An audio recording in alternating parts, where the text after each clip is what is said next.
Eh bien, c'était un excellent épisode de Dynamite qui a permis de faire la suite de ce AEW Redemption.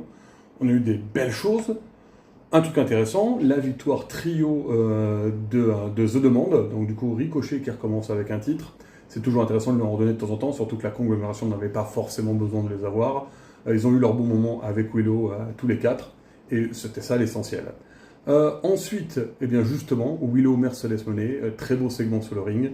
Je pense que ça va bien donner pour All In, et ça leur a permis aussi pour la fin, avec l'intervention des Brawling Brutes et l'intervention des Divine Dominion, de aussi construire le match tag team féminin.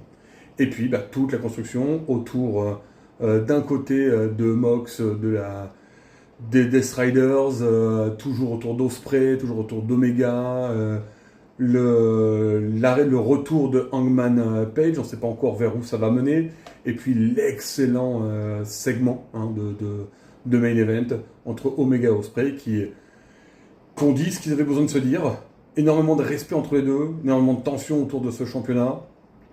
On a affaire à un face contre faux heel.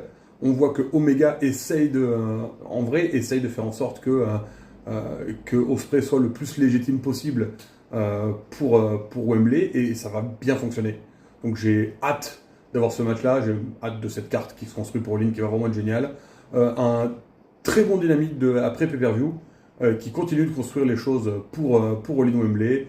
Et je pense que ça va être plutôt cool. Donc on va voir les semaines à venir sans se faire, sachant que la semaine prochaine, c'est Grand Slam Arena Mexico, ce qui va être encore, je pense, un très bon moment.